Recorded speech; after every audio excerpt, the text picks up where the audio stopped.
Hey everyone, welcome back to Crypto Cash. Thanks again for joining me here. Hope you're having a phenomenal day. Taking a look at here at SUI. This is a request from one of my community members here. Let's see, who is it that requests this? Red Coke. Thank you so much for the request. Greatly appreciate it. Of course, if you guys are part of our Discord, there is a request section. Check that out in your own time. Also, quick congrats to our community members here for some awesome profit. XRPs, nice little scalp there. Litecoin, what it was, Ethereum we also took. Well, there's a lot of Litecoin trades in here. XRP, Litecoin, Matic, Ethereum. So again, in other words, there's a lot of good trades there. That's my day trading bot that takes the trades for us here essentially. And of course, I've got my manual trades. These are trades that I send out myself. Solana took a long there about, I think it was a 5x leverage trade at 22%. And Bitcoin, we're cashing at 36% on a long there as well. So interested to take more trades tomorrow, but it's likely the price is going to pull back a little bit for Bitcoin first. Really up there on price. So just keep in mind, we might see a pivot around 45, 46. Potentially even hold at 47, but there's a strong resistance at 47,000. Again, we're not here for Bitcoin, but you do need to understand how that coin works in order to properly trade altcoins. So in this case, we're going to talk about a few key factors. So if you're new to the channel, thanks again for watching. What I like to do is kind of work my way down from top to bottom, help understand best practice in situations like this. We do also want to look at the fact that we are on a potential fourth wave to the downside, followed by a higher high as a stronger likelihood. In other words, see a lower high there, and then a higher high to follow. There's a lot of different strategies and schools of thought here, but generally speaking, that's where we're at here for this coin. Definitely looking good, but we're gonna double check and confirm some good potential targets. So take a look at this traditional RSI and MACDs and stuff here. We can see MACD is essentially diverging. Big surprise, of course, for 4 days or 3 days here, we've diverged, but it's again mostly because it was pushing up so hard so fast, has a natural fallback. Okay, so that's not really a bearish sign. What's bullish, however, is this stochastic RSI. We can see this guy here converging here. Granted, most coins are stochastic RSIing itself to the upside for now. We have a strong convergence in most coins, but that's a positive sign here, letting us know the initial bottom should be in.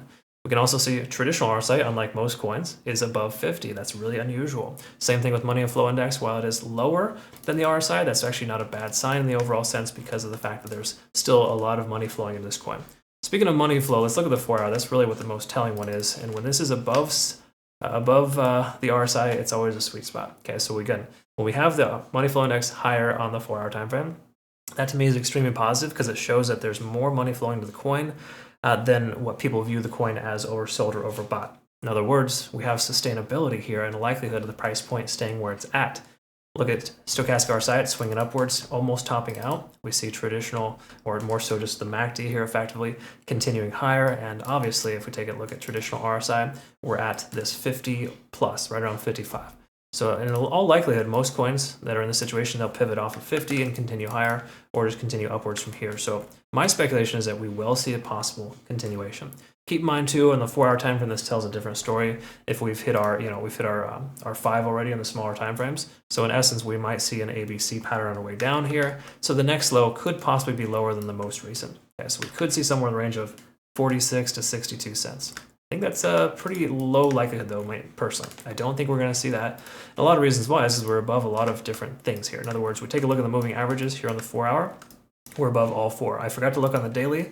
We're above all 4 as well. Okay, that's signifying significant bullish momentum. Okay, it's a very good sign. So all in all, that's a very positive sign. We do have a fair value gap down as low as about 77 cents. So the price does pull back to that level. We could see somewhere in the range of an 8% correction. I think that's less likely, but that's still a thing we need to be mindful of.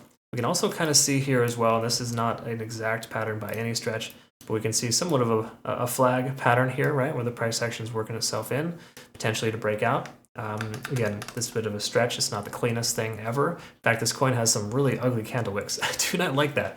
But again, if you're to trade this coin, highly recommend low leverage, low position size, so these candle wicks do not affect you. Okay, that's what we do for our swing trades. I mean, last month we hit about 96% success on our trades, hitting our first target on majority of them. Only hit 2 stop losses, and the only ones that hit stop losses was Bitcoin short and another short, I think, from Terra Classic. So again, it's not really a shorting market, really. That just kind of proves that. But what I'm getting at here is that these candle wicks, we survived the majority of those kind of candle wicks based on the simple fact that we didn't over leverage. Okay, because again, your liquidation level is far away with low leverage. You don't have to worry about the trade going south quickly. If you're sitting here stressed looking at the charts all day long, I wouldn't say you're doing it wrong. You're probably day trading. But if you're doing that with swing trading, it's a different story altogether. You shouldn't be doing that. And again, I know there's a lot of folks out there sharing how amazing traders they are. I mean, everyone's amazing in their own right, but if you're sharing how irresponsible you are with leverage and being a good trader, I don't know. Those things just kind of seem crazy to me. Once again, there's a time and a place for leverage, and high leverage isn't a problem as long as you're okay with losing money and you're in a situation where you're not going to get braggy about it. Anyways, it's just a pet peeve of mine. Another pet peeve too, while we're on the topic, is those wonderful thumbnails you see where everyone just has these dumb faces on their face. That's why you'll never see me do that. Just friendly advice or future reference. That is not me. I can't stoop that low. Okay, what we're looking at here on the hourly is Ichimoku cloud. We're above the cloud, but it's somewhat of a range bound situation here. So it's kind of an ugly cloud. I guess, I mean, not all clouds are beautiful, right? But here in this case, we can see traditional, I keep saying that. We're looking at here, it's the lagging span. That's free and clear, but it's kind of trying to intersect. It's trying to kind of come down. Conversion lines above the baseline, that's good. And we're above this 0.236 fib level here at about 84 cents. So what should happen here, because this is the most recent high, we're seeing this happen a lot today, where the prices were in a range, right? We have smart money buying in here, liquidation wick down here to effectively have our second little power there, and the third power is a breakout. What I mean by that, if you're not familiar, is in my education section, there's a power of 3 that you see pretty consistent right now.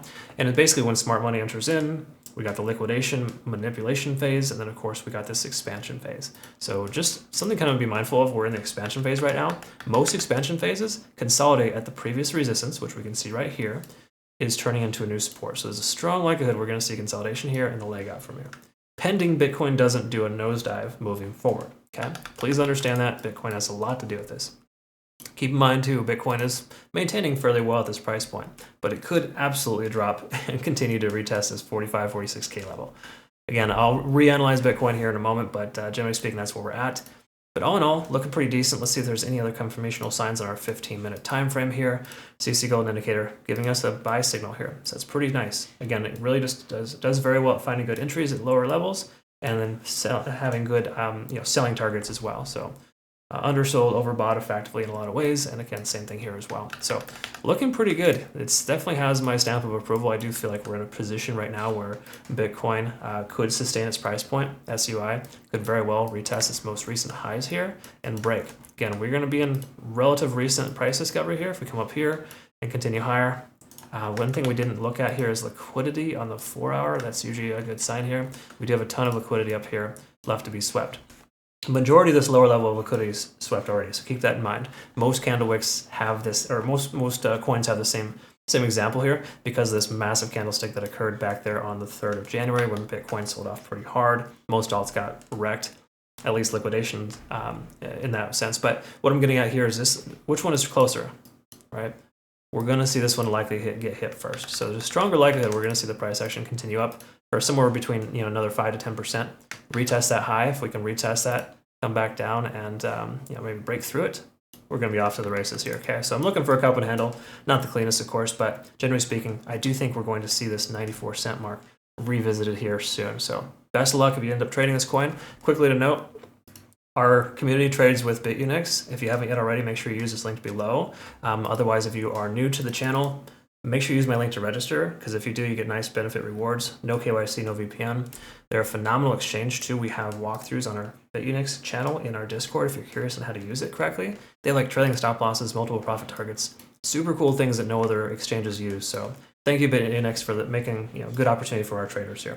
All right, hope you have a great rest of the day. Thank you as well for watching. Like, subscribe, follow. We'll see you in the next one. Have a good rest of your day. Take care.